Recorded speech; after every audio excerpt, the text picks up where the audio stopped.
Tony, well, let's just reflect on the last couple of results or your recent form just briefly. I guess you've not had the results that you may have hoped for, but at the moment, in a playoff spot, and things, I guess, haven't been too bad for you this year. No, things have been, better than expected, really. We had at the beginning of the year, we set a bit of a target for the wins we've had, and we've exceeded that. And that included games against the other new development teams, and obviously getting a good win away at Oldham was a pretty pleasing result and showed what we can do. When you've got a lot of new players, and I think the biggest difference is the maintaining a high standard for a whole season, and that's probably an area we struggled. Physically it takes a lot, and mentally it takes a lot, which the players are not conditioned to, and that's what seasons like this are all about. You've had a couple of great.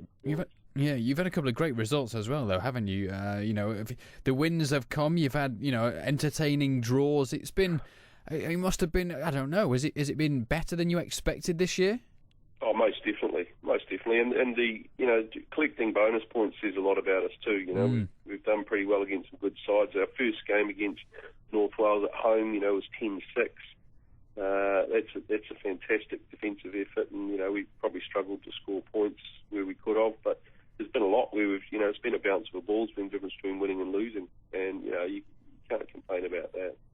When you look at the league table, your 4 bonus points only bettered really by Gateshead in their 6. A number of clubs have had 4, so they've all been. It's been an intriguing Championship 1 season. Really, I don't think anybody knew which way it would go, and I think they've been surprised by some of the results, which has probably spoken heaps for the new Championship 1 clubs. In terms of that, all the Championship 1 clubs that were new this year have done things slightly differently. You didn't have too much of a lead in time for one, but you recruited an experienced spine and decided to try and intersperse the newer players, the ones that weren't quite as experienced at rugby league around them. How as a structure, if somebody was to sort of look at it and say, should we do that if we were to start a team, how has that been for you this year? I think it's been really good. I didn't just try and get the best players. I got players that are happy to offload information and put their arm around players and in key positions. And to their credit, they've done a fantastic job of doing that.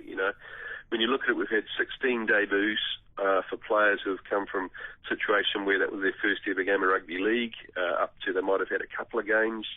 And of that 16, 10 of them have been fairly regular in the side, and one of them's been shown interest by Super League clubs. So I think from that sense it's worked, and we're pretty well almost assured of a playoff spot, with that in mind. So players' development, the idea of it was that it would accelerate the development of the players, and I think it's definitely done that.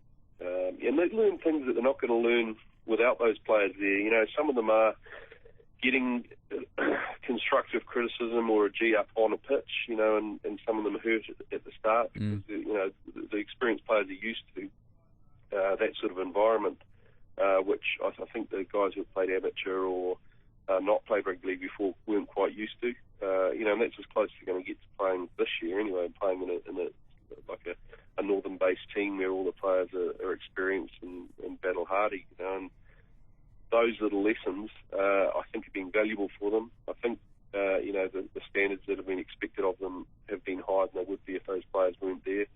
They can benchmark themselves against them. But I think the most important thing is, the fact that the players had their arm around them, they had a specialist playing their position or inside or outside them that helped them on the field. And I think you learn far more there than you do on the training paddock. And I think all the feedback from the players is that they've gained a lot from that, and they've really relished the experience.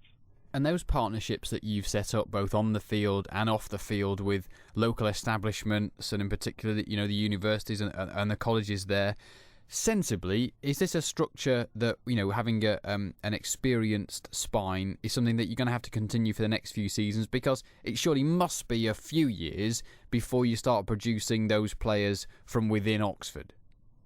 Well, yeah, I think so. To an extent. I mean, we always plan to cut back on it, and it's not perfect. There's lots we've improved a lot as we've gone along, and there's some big changes we can make for next year. But it was a start, and I think it was a good tack to take. combining with and using the university has been fantastic for both of us, because we've now got a list of people who have got some fantastic experience, and we've got some excellent work from them as well, and it's really helped us. I think a big example is our analysis. I've got a team that record the game to a DVD. They chop it up for me and edit it in a way that I've asked, and then that's available online to the players Monday morning, so they can go online and look at all their own clips of the game, and then run through them with me or Martin Roden or Martin Roddy during the week, which has been invaluable. They're really, really good tools, and good for the people from the university involved, because for a lot of them it was their first experience of actually going and doing it with a professional team. So ideal. Likewise with sports scientists and trainers and medics, they've all got valuable experience from it. So I think it's been a great thing for all the partnerships, really. And I mentioned, it's great to see it working as well. And I mentioned that the season's been intriguing. I think people have been shocked and surprised by a couple of the results. Championship 1, is it where it's all happening? Because next year it's going to get, I guess, even more competitive. The stories are, that Coventry should be around for next year if their plans are still on target. But you'll have 2 teams coming down from the Championship as well. It looks like next year could be another fascinating year. And the fact is that this year isn't over yet. No, exactly right. Yeah, look, I can't even afford myself to think of next year. That there's so much to do this year as it is, but it is a competition that's going to grow. I'm not sure if the dual reg situation was ideal for our division, and if that went next year, that changes things totally for a lot of teams. A lot of times with some of the teams, we didn't know who were going to be playing week in, week out, and they didn't even know who was going to be in their team week in, week out. So that would change things significantly. But when you look at bringing in a spine for a team, I don't think there's a team in our division that has halves from the south. They're hard to find and convert from rugby union. So I think that'll be a situation that'll continue for a while.